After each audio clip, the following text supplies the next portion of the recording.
give you my number. Okay. Give me your number.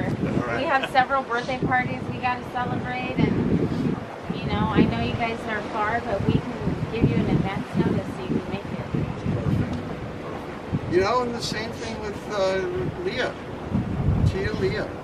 You know, I guess it's appropriate now to be married. What did Leah ask you? Oh, yes. She told me to all of you guys, especially Jeff and Sean, she said to tell you that she's so proud of you for what wonderful son you are to your dad, for what wonderful parent you are, and uncle you are. And she just said to give you all my love and how proud she was. She was my dad's stork. Yeah. Pennsylvania. She told me that story.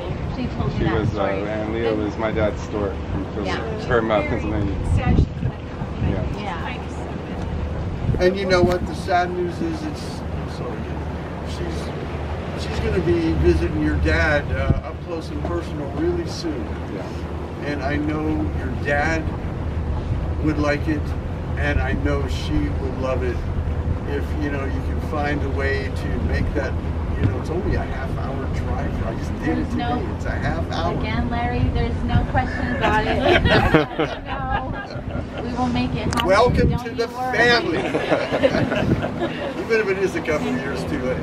Welcome. It's never too late. Never too late. All right, yes, Jay would love it because those two didn't get a chance to get together, Jeff, do you have any idea how long ago you brought him up? Remember Mary and I were there, we all went to the 6 months. Italian restaurant? Is that when that was? No, it was longer. Anyhow, so in this whole period of time, she's always asking about him, thinking about him. He's always doing the same, but because of the infirmity of the two of them, they didn't physically get together. Larry, I don't know if you know, but when I was working in Laguna Hills, You had lunch with her. and she came to my job, and she asked me to come to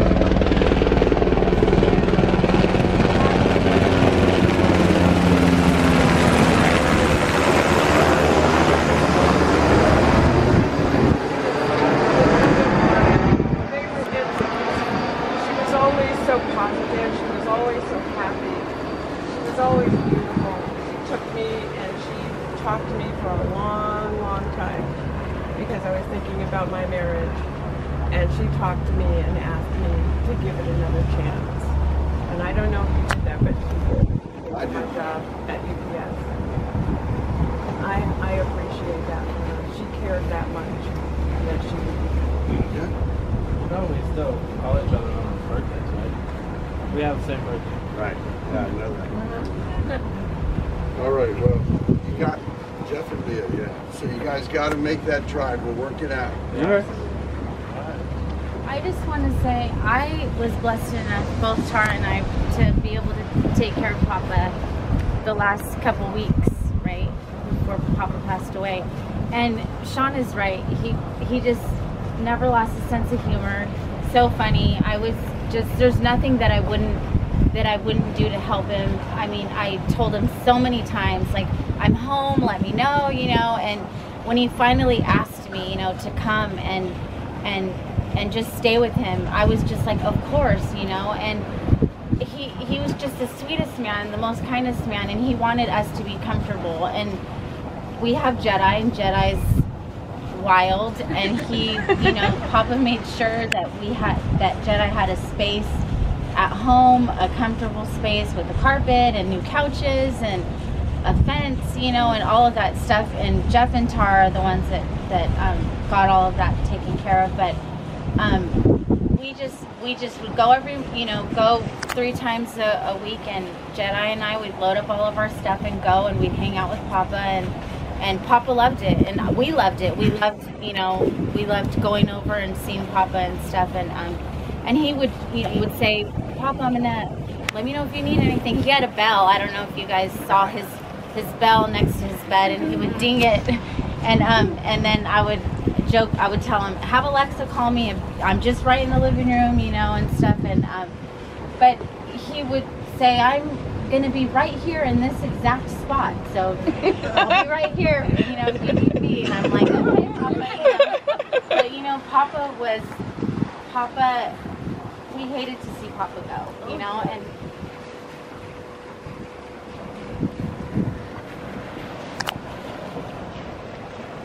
but Papa was at peace. He was at peace, and we know that. We were with Papa, and he was at peace, and I can't stress that enough, because he was peaceful. He was really, really peaceful, and I just want you all to know that. I just want you guys to know. The girls, I mean, he's so proud of Sean and Jeff. And the girls, he's so proud of them. You guys are like the apple of his eye. He just loves you guys so much. And he wanted to make sure you guys were always going to be okay. And that's why I say, I'm the boss, and I will make sure that everybody is okay. But truthfully, Papa was just, you know, now it's like we have to say, like, what would Papa do? Because he just did everything in love.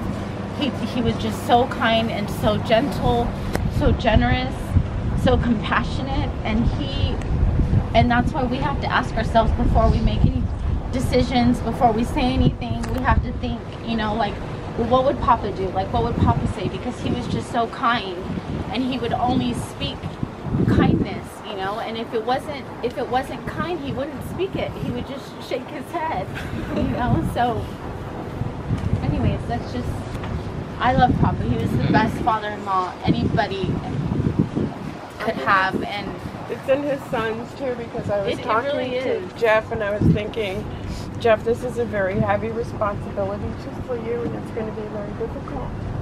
And if you need any help, if you need anything from us, let us know. And he looked at me and he said, I'm going to do whatever my father needs me. And if it makes him happy, I'm going to. And I'm so grateful that they love him so much. They would do anything for him. And Mariah in Jordan. Yes. I talked to your Papa a lot. We talked a lot on the phone. And Jordy, look at me, please. And the first thing, the beginning of every phone conversation was about you and you, and then Jedi. And he had to report all the news of what you guys were doing, your softball endeavors and that writing contest that you won. Many times. The first thing, and the end of the conversation, there would be one more thing that he thought of, that about you or about you, and then of course about Jen. Oh, that was, you guys were loved. yeah.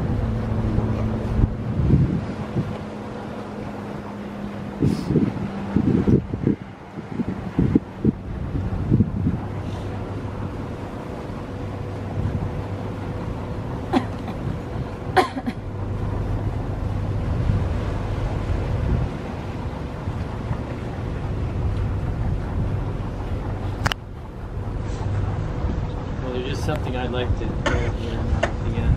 Keep all those good memories close in your family, because that's what's most important.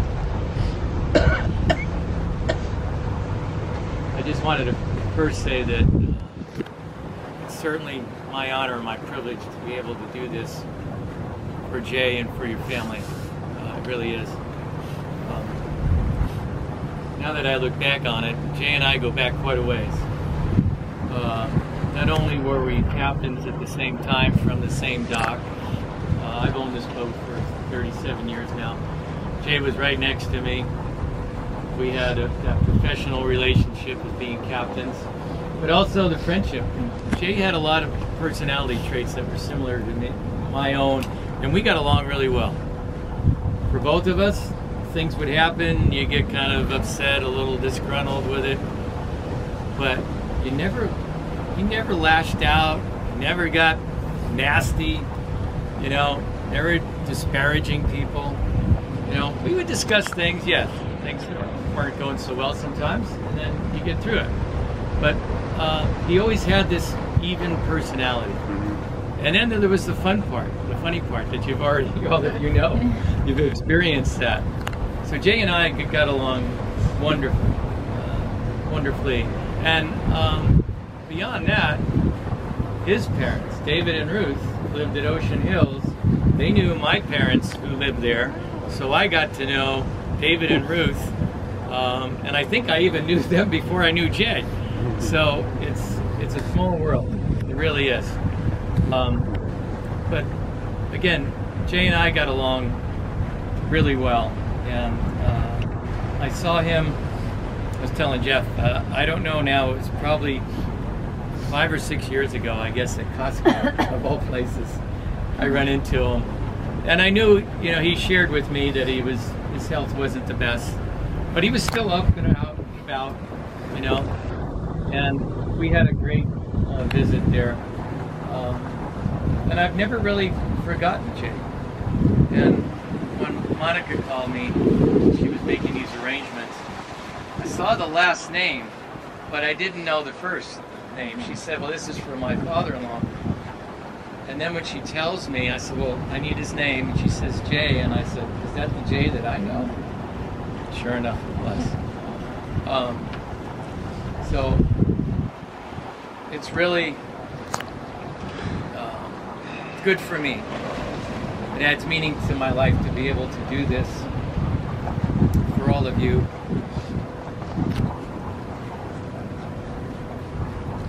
And for Jay. And these guys were little when Jay was down on the boats, right? Yeah. Yeah, they were just kids. John was sleeping, right?